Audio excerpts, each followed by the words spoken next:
Tēnā koutou māmā e mihi ana ki tēnā o koutou kua hono mai anō ki tēnei kaupapa kōrero e kia nei ko Whare Tangata. So we decided that we wanted to create a video series about all things Whare Tangata because it's important. Because we don't have enough kōrero out there that speaks about this, that informs us, that most importantly empowers us to know what to do with our tinana. And on Kia ora Māmā, we've shared kōrero about contraception, and we've noticed that actually we all need to kind of level up our understanding of contraception and what it means for each and every one of us. So I want to thank you all for tuning in and watching this. We hope that it's valuable to you, to your whānau, to your uri as well, because what we know can then inform our own daughters, our aunties, our uncles, whoever. But this is for us, wahine mā. And again, want to thank you for joining us. So why, Casey, do you have to take the pill the same time every day?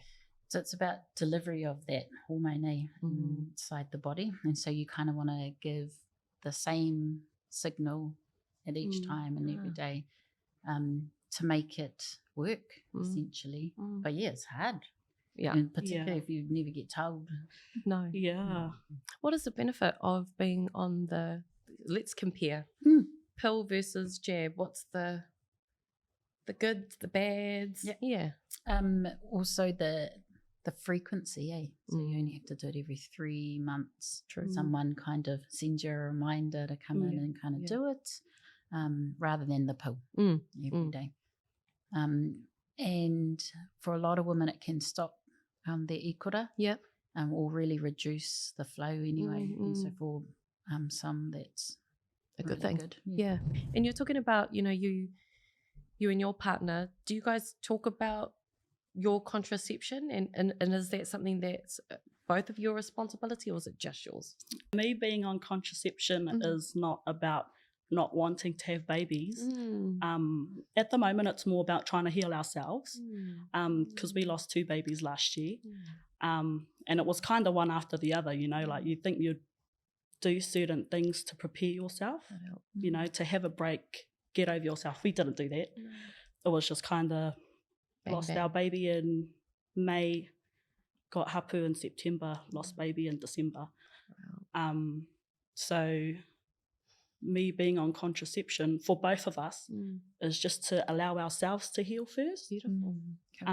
Not wanting to rush into it just because we've lost it, because then there's always going to be that grief that we never got over as well. So yeah, that's kind of my reason for being on contraception at the moment. My Tane and I plan to have more tamariki. In the future. Yeah. So yeah, that's I guess helped make that decision for me around not going on to any contraception right now. But that's also because I don't actually know if there's any, because there's kind of a time when we want to try. Actually just recently I've had a miscarriage about a couple of weeks ago. Wow.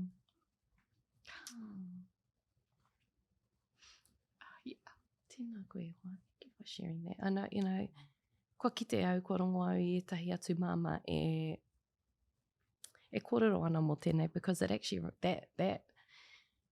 that time in our lives when those sorts of things happen, they remain taboo as well. Just like contraception, we don't talk enough about that. So I thank you for just saying that and sharing that with us. And e aroha ana ki a kōrua koto hoa I tā tātou pepi.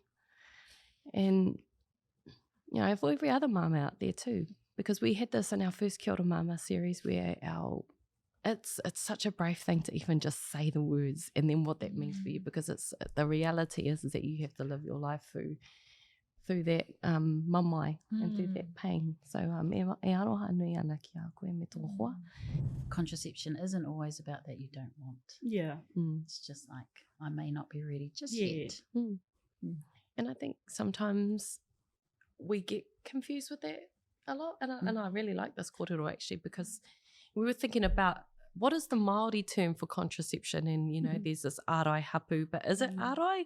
Is it aukati? Is it whatever that is? Because terms can, I mean, contraception is a Pākehā term, but the way that we associate Māori kuputu explanations of things is different.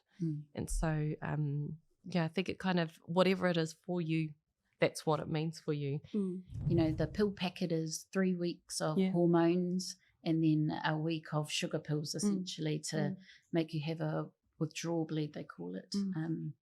And that part of the reason why it was designed that way, 3 weeks, 1 week off, was to kind of mimic our natural cycle. But actually it was, it kind of had religious background as well, where, say, for example, in the Catholic faith, if you wanted to hide using a contraception, because actually it was kind of frowned upon to use contraception, that mimicked a natural cycle, and people wouldn't know that you were on it, and that you were still getting your monthly bleed. That's so interesting. So there's no science or medical reason why you have to have 3 weeks of hormones and then a break. You actually don't. You just take the whole, You can take the hormone pill every single day and not have a break at all. Your body will actually kind of have a break naturally, and you'll get your ikura at some point. But that pill packet was designed with a religious background. So interesting. And then when you go and ask for the pill by yourself because you're brave, you know, and it's family planning, so you go and pretend that you're brave at 15 years old, you know what you're talking about. You really don't. No. And then they say things like, they bring up body weight, or, you know, like for the pill. So they do too. You know, like, oh, you might be too overweight for this.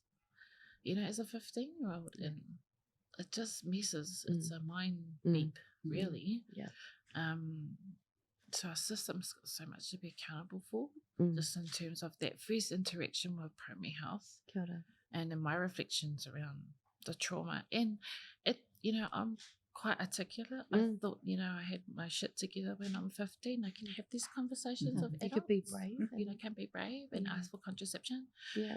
And so you go on the pill, you know, and then when I learned more about it, I decided it just wasn't for me. One, because of the discipline stuff, but two, because I was wanting to know more about what hormones are going into my body at 16. At 16, you're asking those questions, but actually those questions are coming later in life when, for younger women, kōtiro, that's just what you do.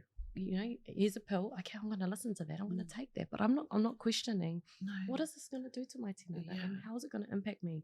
With your second baby, were you on any contraception for that? Carl.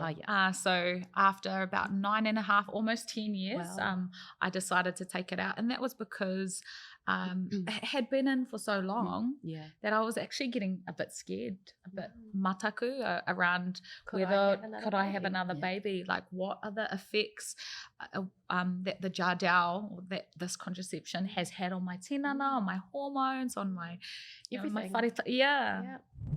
Like our mums, kāri kōrero tia i nei take, tapu i nei take, you know, ki ngā wahine.